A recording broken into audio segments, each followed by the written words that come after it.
Good evening, Liz. Good evening, Lynette. How are you tonight? I'm quite well. How are you? Splendidity. Good for you. Good evening, Louisa. Hi, how are you? I'm quite well, thank you. There she is. Hi, Mark. Hi.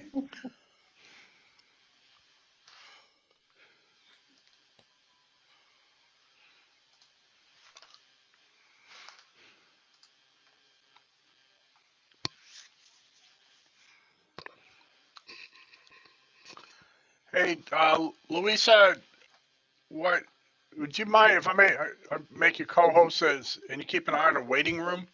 Absolutely. Go ahead. Yeah.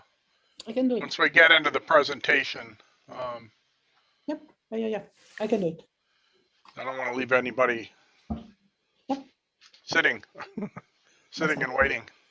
Let me turn one of these lights on.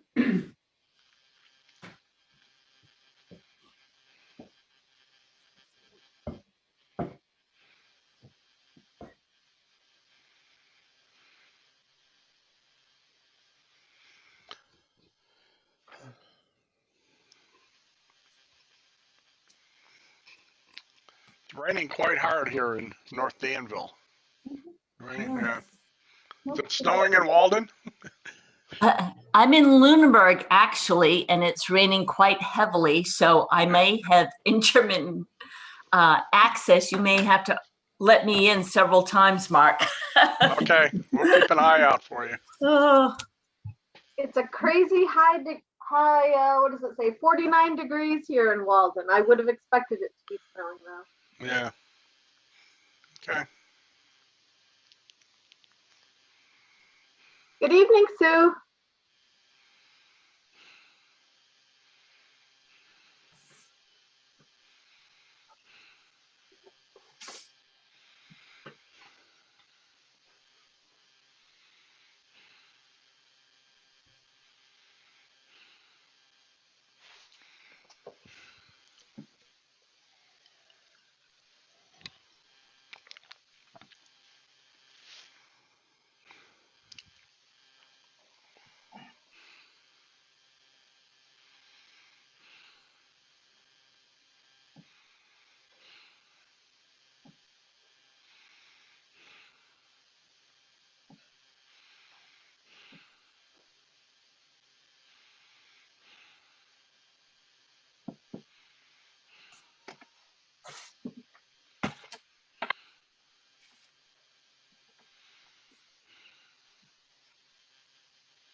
Good evening, Heather. Hello.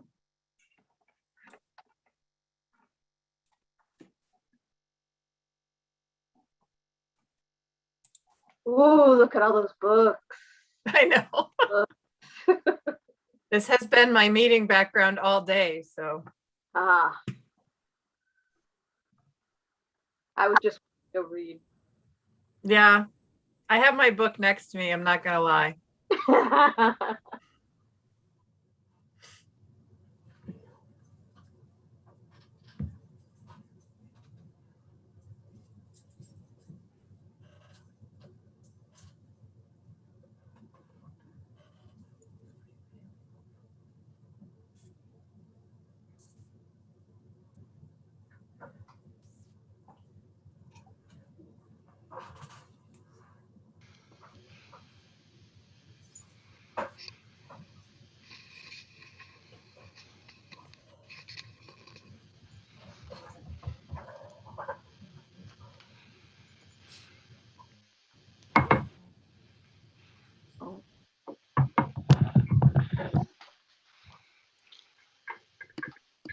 Hi, Jess. Can I ask a Hi. recurring user to identify himself or herself? I think that's This Dave is on the Dave phone. Warden. Thank you. Hi, Dave. Hi.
Lynette, you have a quorum. I believe you got 5. Wow, it's after 6 o'clock.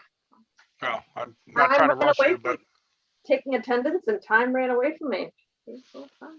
Okay, I'll call this meeting to order. It is 6 o'clock. We'll let people in as they come in. If you would please, Louisa, thank you very much. All right. I don't have anything extra to add right now. So Mark, why don't we go straight into the year in review? okay. I'll be happy Yeah. to start, Lynette, if you'd like. Sounds perfect to me. Yeah, this is for the principals. Thank you. Thank you.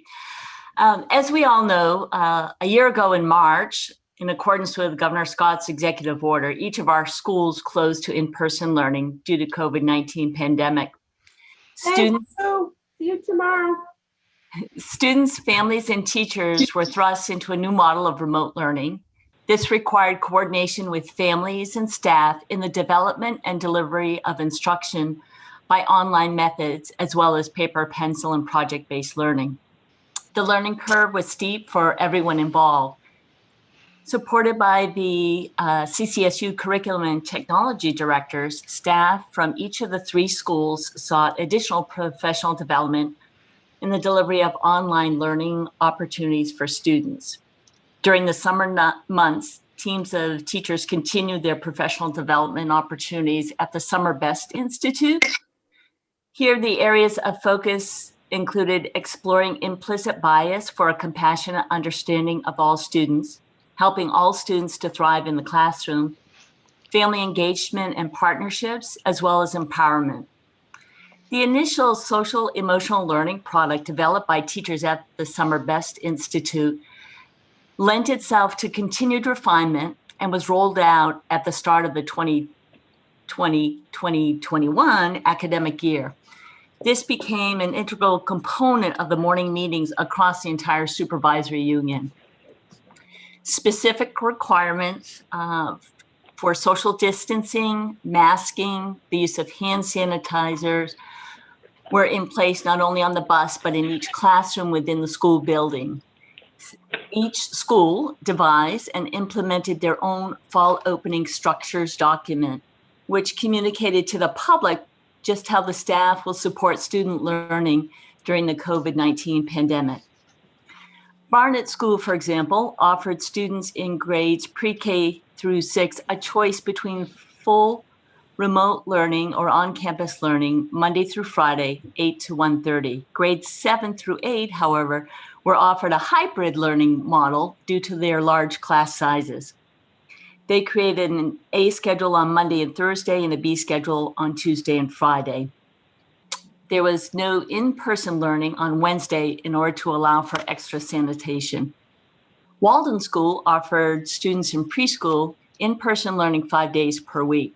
Grades K through 8 were offered in-person learning 5 days per week or remote learning 5 days per week, whichever the family decided.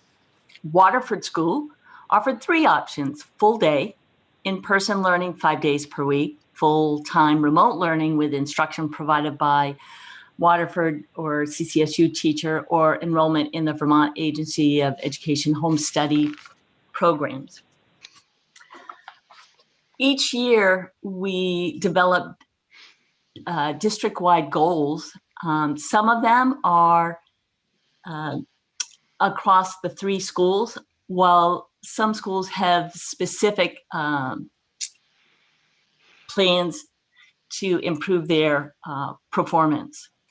In academics, all students will make either 1 year of progress in ELA or math, or will meet or exceed their individualized learning goals. Teams of teachers triangulate and analyze data to inform decisions about instructional practices. This includes tailoring professional development opportunities and program practices to each of the 3 schools based on student needs. Additional refinement in our multi-tiered system of support model continues at each school. Barnett School will develop approaches for supporting students who've experienced trauma and inequity in education, beefing up the MTSS model, and also providing PLCs to organize, develop, and implement the Fountas and Pinnell literacy components. Students in grades 3 through 8 will be familiar with the proper use of technology and suggested websites for research projects, properly citing sources. Walden School will focus on MTSS model, embedded intervention in the literacy and math blocks K through 8, and professional development for teachers in the areas of math, literacy, specific to executive functioning. Waterford School will address these areas of focus: multi-tiered system of support, process to include effective analysis and the use of data, creating a referral form in order to accurately reflect the data and goals for students, and multi-tiered systems of support teams will evaluate the 5 components of this MTSS system and use information to guide professional development and their work throughout staff meetings and team meetings. Chris, would you like to take the next leg on safe and healthy schools? Sure. So as you can well imagine, our safe and healthy schools focus this year has been keeping our schools safe from COVID, adopting sanitation practices, following state guidelines as to how we operate our schools in the time of COVID. And I can say that, it hasn't gone without its bumps, but I do feel like our schools are safe and healthy places to be. And when cases come up, we are quick to respond and disinfect, clean, and inform. But our safe and healthy schools have been primarily driven by the need to maintain our in-person instruction as much as possible. Barnett and Walden use PBIS as a safe and healthy school program that they work with as well. But for us, it's really been, for all of us, safe and healthy schools this year has meant following state guidance, communicating with families, and making sure that our schools are safe and healthy places for all of us to learn and work. And I think I'm passing it off to, am I passing it off to Louisa at this point? Yes. Okay, thanks. You probably noticed that we split the report in 3 parts, so we all get to report out. So I'm in charge of the last segment, which is about the school closing. So as Lisa said at the beginning, at the reopening, we offer the different combinations to the families according to full-time learning, hybrid learning, full-time in school, and so forth. I'm very glad to say that finally Barnett, we brought back the 7th and 8th graders, and I'm really happy to see them back in school. We continue to provide social emotional support to all of the students, and we will continue to provide this support throughout the end of the year. As we move into the state testing season, and all of us are planning graduation and end of the year activities.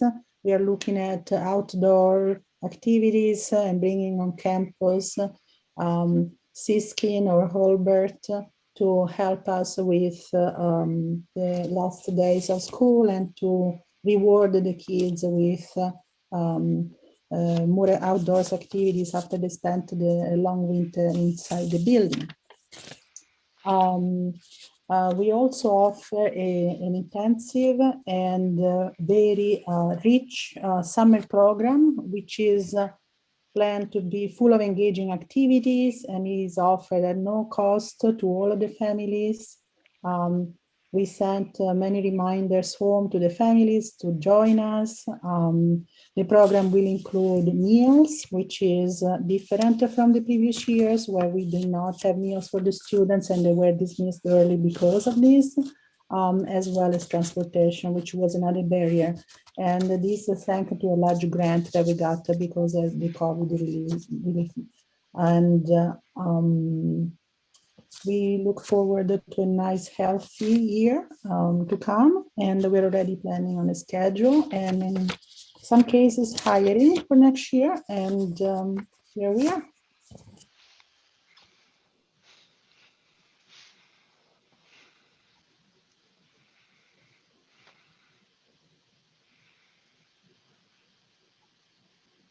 Thank you very much, principals. Mark, would you like to present the budget? Yep. Share my screen here.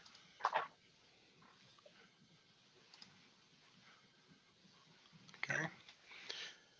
So I'm going to go over this at somewhat of a high level to point out the significant events in the budgeting for this year.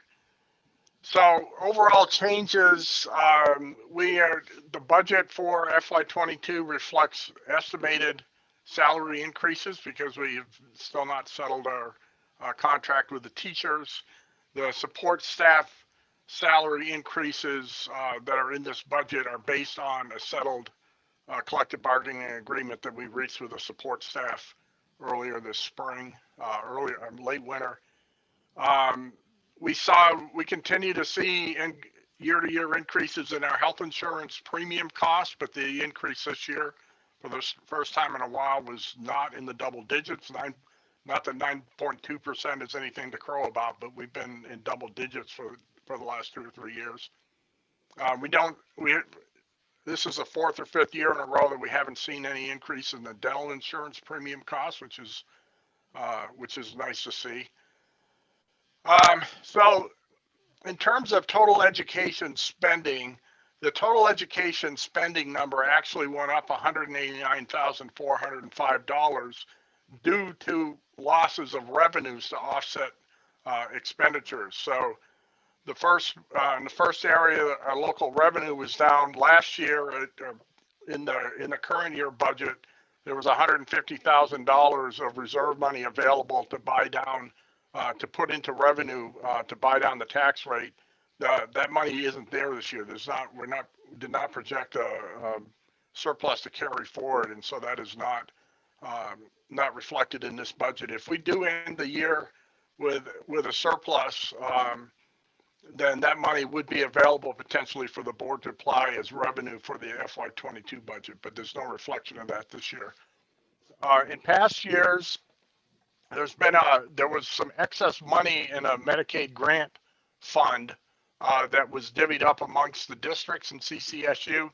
That grant fund was exhausted, and so there was no Medicaid grant money to share this year. Last year, that was worth $95,000 to CCSD. That money went away. We did see an increased state revenue of $194,905, and then there's some other miscellaneous minor adjustments up and down. In terms of regular education, last year we had made some reductions in staff. We did not make any additional reductions to staffing this year. There was some discussion over a series of 2 or 3 board meetings about whether we should do that or not. And the decision in the end, the administration and the board were in agreement that going into next year, coming out of the pandemic, that this is not the time to be cutting back on staffing in the schools. We're going to have students returning to school. Hopefully, all of our students back full time starting in the fall. And we know we're going to have students returning with extra learning needs and et cetera. So we want a nice stable base of staff to deal with the students that are returning. In looking at the district share of special education costs, that's projected to decrease almost $75,000. That number goes up and down every year depending on the complexion of the student mix in the three schools, how many students we have on IEPs, the degree or level of their particular needs. And so if you look back over past year's budgets, you would see that number varying up and down from year to year. I put this in here because this came up in a budget discussion. The superintendent's office assessment from the SU, it looked like it made a large leap this year. That's not because of money that's being spent in the superintendent's office. That's a consequence of 2 employees who used to be special education paraprofessionals who were moved to out of special education roles, and they technically local costs for the district, but if we had moved those employees into the local budget, they would have lost access to their the pension plan that they've been participating in as a SU level employee. So we left those 2 employees in the SU budget. The district does pay for that, but if you look at the budget detail, it looks like the superintendent's office went up $102,000, and that's not. It's because of those 2 employees. It's been the practice of the board to budget for a reserve fund transfer for capital expenditures of $75,000. When in looking at the budget, we were not able to, at that time, to anticipate enough money to make that transfer, so that was taken out of, that reserve fund transfer was taken out of the budget. Again, if we have money left over at the end of FY21, the board has the community's permission to put that into reserve funds as they see fit, or they could use, or the board could decide to apply it as revenue for FY22. The schools have been paying for the, in terms of extracurricular and after-school programs. The summer program this year is we're hosting a program at the SU level with elementary sites across the SU. Every student in every one of the 7 schools in the SU is, in the elementary students, they're all eligible to sign up for a summer program. The sites are at Twinfield, Danville, and Waterford for grades 1 through 8 for the elementary programs. Barnett students and Waterford students are targeted to go to the Waterford site. The Walden students are targeted to go to Danville. We do have the flexibility if a parent has, a transportation need, or mom or dad drive. It makes more sense for them to drop their child at another one of the sites because of their own commuting for work. They are able to sign up at a different site, but we're hosting 3 elementary sites in the SU. That's all being paid for out of federal grants, ESSER 1 funds. The after-school programs that had been in the budget were taken out of the budget this year, but will be one of the designated targeted uses of the federal grant money coming out of the various relief acts is for after summer school and after-school programs. So we will be funding after-school programs out of federal grants for next year. We left the money in the budget for the Hulbert Outdoor Center. That's a traditional program for 7th graders. This year, 7th graders didn't get to go, so we carried, it was in the budget for FY21. We put money into the for FY21. We put money into the FY22 budget to send next year's 7th graders and next year's 8th graders who missed their opportunity in 2020 to the Hulbert Outdoor Center. That's kind of a makeup for that for that group of students. I don't know how many people realize that that year to year there's a fairly significant cost to the district to fund the food programs, the reimbursements from the federal government for the so-called school lunch program does not cover all the costs of the program. So on a year-to-year basis, that has to be it's managed in a separate fund, and that has to be transferred back into the general fund and paid for. So there's an anticipated $145,000 deficit that was put into the FY22 budget to pay off the deficit for this year. The tuition costs, you'll see on the slide, there's a significant, $3.6 million of your total budget goes to paying tuition for 9th through 12th grade students. Most of the students go to St. Johnsbury Academy or LI, but we have students in other, we have some students that go to Danville and other schools that receive 9th through 12th graders, and the district pays tuition for them. That number varies from year to year depending on the actual number of students that we have in grades 9 through 12. There was also announced tuition increases for largely for the academy and for LI. The academy tuition was boosted by 3.5% from year to year, and LI's tuition went up 5%. So that was, we do a count every year, and we look at the count the students that are in high school now, and the ones that are, subtract the ones that are supposed to be graduating, add the ones that are supposed to be joining out of 8th grade, and come up with a number of students that we expect to tuition. And we do make an effort to figure out in advance where these students are going to go. So try to get really close on that number, but $3.6 million of your budget goes to pay high school tuition. So overall budget to budget, the general instruction costs increased $98,668 largely because of compensation and benefit increases. But the total budgeted expenditures, which is the real number that the board has any control over, decreased by $34,395. And the difference, despite the general instruction costs going up, it was offset by things that I already mentioned, like especially the removal of the after-school program and some other things like that. So year to year, the total budgeted expenditures is down a little bit from last year. So this is where the money goes. 44.3% of your budget goes to salaries and wage. That's salaries and wages. That should say salaries and benefits. So not quite, almost half of your budget goes for staffing costs. 30% for outgoing tuition. That's the high school tuition that I just talked about. CCSU assessments is 17.5%. That's a little over $2 million. That's a combination of the money that you have to pay. The SU pays all of your special education costs, gets reimbursements from the state for part of your special education costs, and then the district's responsible for the difference. That's a big chunk of that CCSU assessment, and then you also share proportionally in the cost for superintendent's office, curriculum, finance office, and that's done according to an allocation formula that the CCSU board.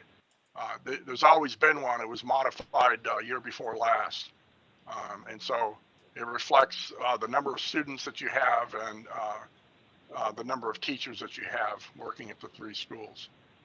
And then local operating costs, and this is anything from heating to plowing to maintenance of the buildings and things like that, is a 7.5% of your budget. So the total budget for FY22 is $11,843,538. In terms of enrollment, this is the FY21 student enrollment as of a couple of weeks ago, and it shows where students are grouped together. You'll see that Walden has their 1st and 2nd graders in a single classroom with a teacher, their 4th and 5th graders in a single classroom with a teacher, and their 6th and 7th graders in a single classroom but with multiple teachers responsible for those two grades together. Waterford had implemented the primary grade structure last year, where they have two classrooms teaching students grades 1 through 3. And Barnet had a big influx of students in kindergarten this year. And because of the size of the kindergarten class, they did some assessments and looked at the students in that kindergarten class and identified 3 students that were already reading above first grade level, and they moved them into the first grade classroom this year. These numbers, these configurations will change next year. I know that Louisa's looking potentially at some combined classrooms next year. You'll notice that Barnet has 19 students in 8th grade this year, and next year they've got 28. So when we're looking at the FY23 budget, you're going to see 28 students going out of Barnet off to high school that will be paying tuition to, and that's a pretty big bubble of students. The professional staff to student ratios are below. Barnet's 5.46 students per professional staff member. Walden is 3.88 to 1, and Waterford is 5.8 to 1. Okay, excuse me. Factors that affect the tax rates. So education spending, your education spending number, your total education, so there's 2 different numbers in place. So budgeted expenditures is the actual budget number that the board has control over. But because of the increased, the revenue losses, the overall education spending number is up. So what typically happens is you have budgeted expenditures and they're offset by various revenue streams. When you lose certain revenue streams or parts of revenue streams, that means that you have to raise more taxes to pay the difference. So that the education spending for this year put upward pressure on the tax rates. The equalized pupil count is down significantly this year by 24.26 students. This is largely due to the number of students that disenrolled from the schools to for homeschooling this year as a family response to the pandemic. We are hoping that most or all of those students will come back to the schools that they left and re-enroll next year. We'll be looking closely at the enrollment numbers as we go into the beginning of the school year.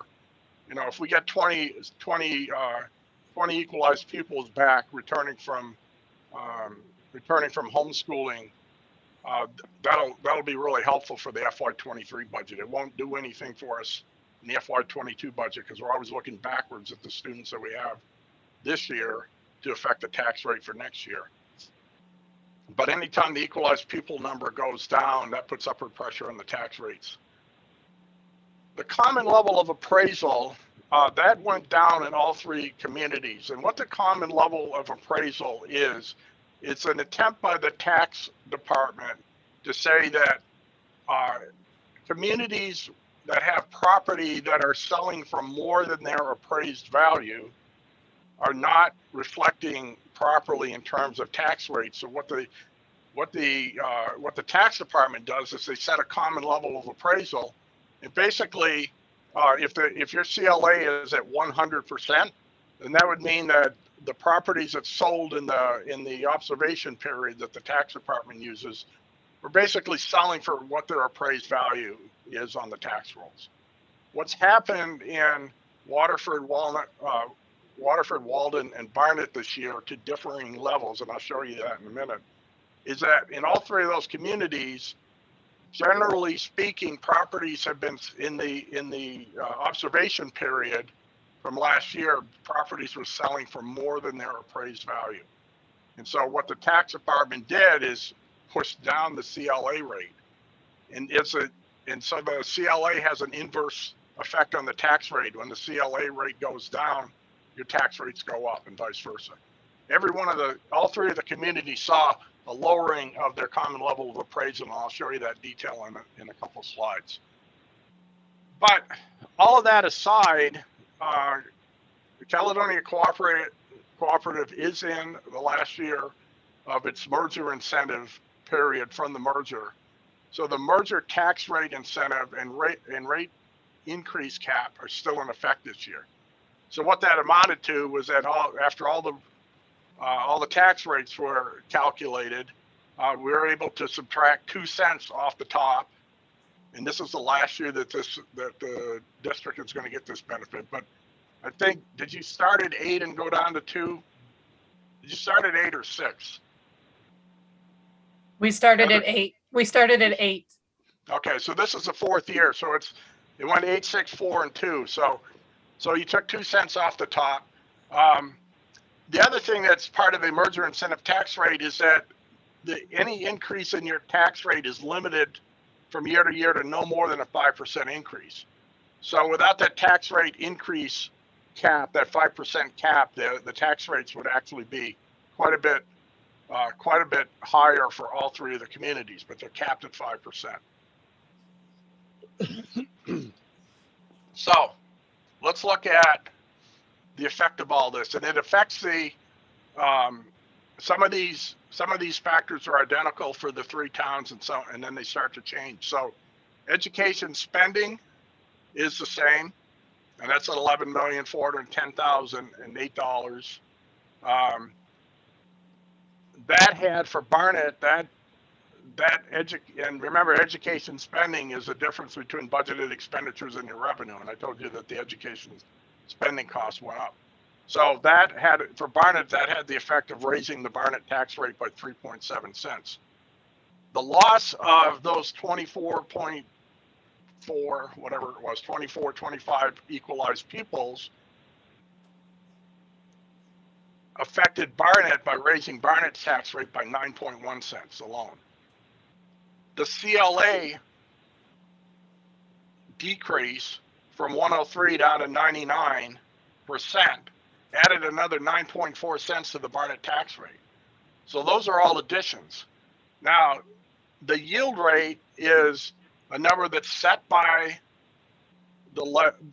initially set by the tax department in December of the previous year, and then finalized by the legislature.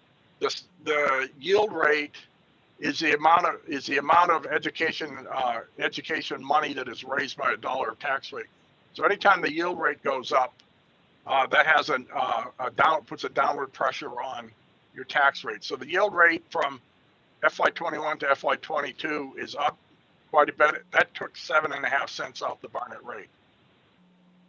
The local tax rate is increase difference is actually capped because of the 5% caps at 14.8 cents. So this is where the 5% cap is benefiting Barnet.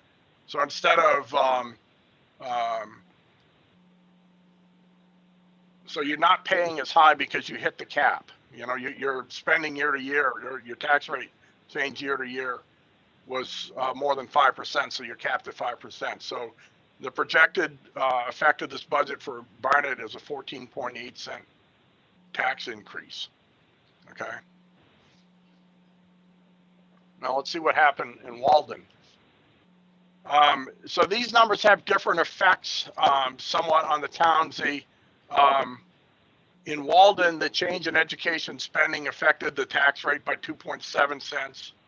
The change in equalized pupils affected the tax rate by 6.6 cents. But I want you to, if you're from Walden, I want you to look closely at what happened with the CLA. You went from 104.91%, almost 105%, down to basically down to 97%. So that's an 8% drop in your CLA. That by itself added 13.5 cents to the tax rate in Walden. Okay, the yield rate took 5.4 cents off. Your local tax rate is capped because of the 5% cap, but the overall tax increase in this budget for the town of Walden is 20.3 cents. So it's going to be different for each town because your CLAs are different. If you live in Waterford, go through all these numbers again, you know the effect that equalized pupils has and education spending. the tax rate, bottom line tax rate for Waterford is increasing by 11.4 cents. But again, that's, 3.2 cents of that comes from the CLA, which is not horrible, not as bad as the other towns.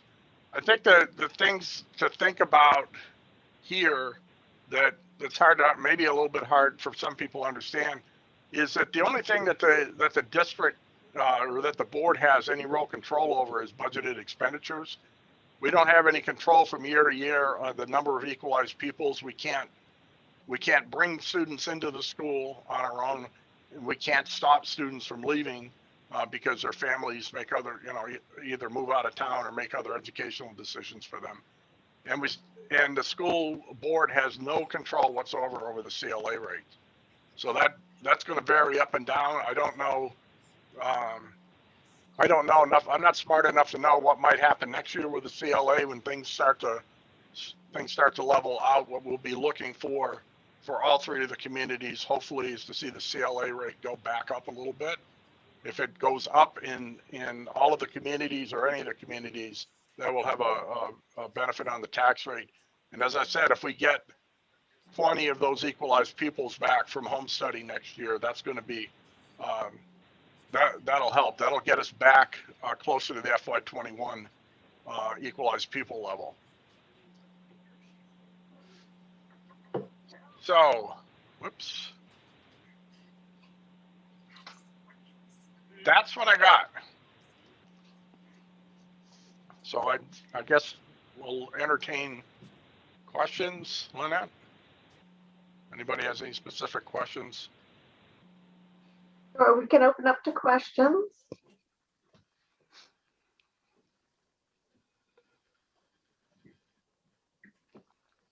I don't see any questions here. I did have two people stop me in the community since our last meeting, and they didn't quite understand, but weren't comfortable asking. How would they go about figuring out their taxes, their tax change for their house? So you had said the say, I think it was a Walden, it was a 20-cent increase. How would they figure that out for their house? What did they multiply that by? They multiply that by the but oops, let me see if I can go backwards with this thing. So they're going to, if this budget passes and there are no further adjustments by the legislature to yield rate, the tax rate will be up 20 cents. So if there's the assessed value of their house is the same as it was last year, then they can just add 20 cents per 100, 20.3 cents per $100 of value to their tax bill. I mean, that's just a very rough, that's a back of the napkin calculation.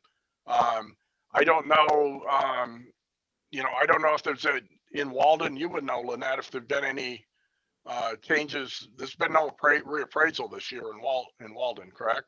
Not that I'm aware of, no. So they should be able to look at last year's tax bill at what their property was valued at and multiply it by the FY22 projected rate of 1.6631, and that'll be what they pay this year, and then they can subtract from that what they paid in FY21, and they'll see what their increase is.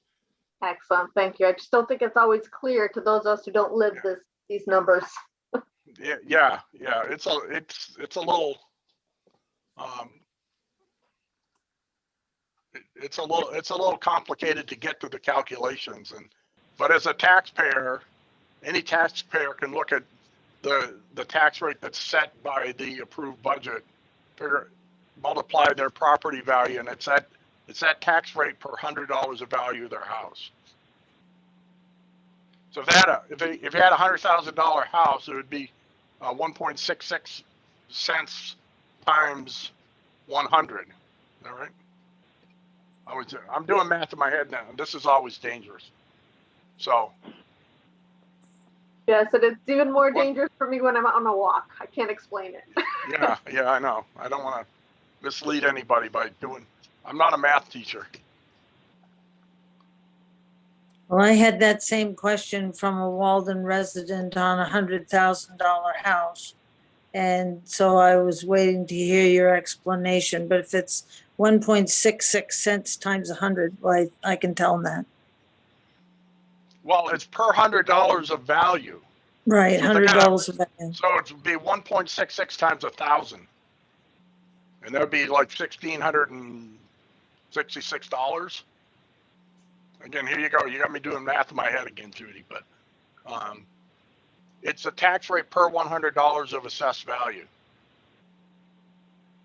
And I believe the tax bills, I think the tax bills have a standardized format in Vermont. So when I'm, in my head, I'm thinking about the Danville tax bill. I can look at that and figure out what my tax rate change, my property tax change is going to be from last year to this year.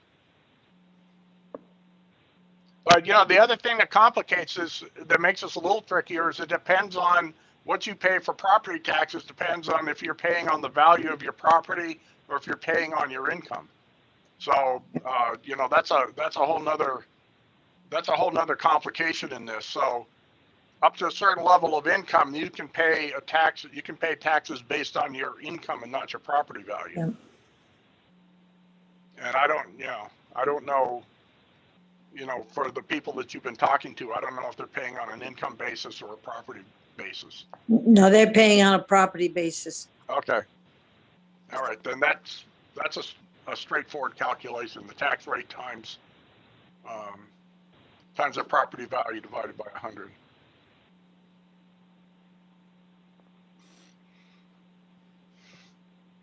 Thank you. Do we have any other questions from the community? Feel free to put it into chat or raise your hand or speak out. It's a quiet group tonight. Goodness. It's a rainy day, I guess. Yeah.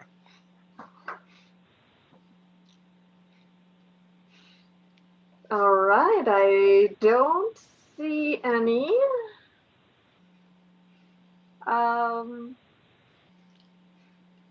Any other citizens or staff to be heard for the public comment period then?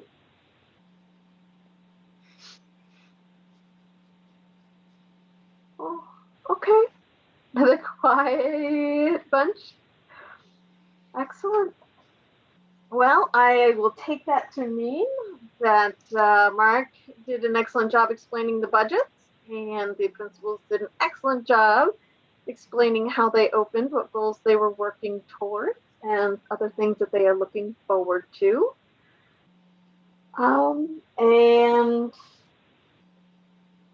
barring anything else, looks like we can move to adjourn this meeting at 6:41.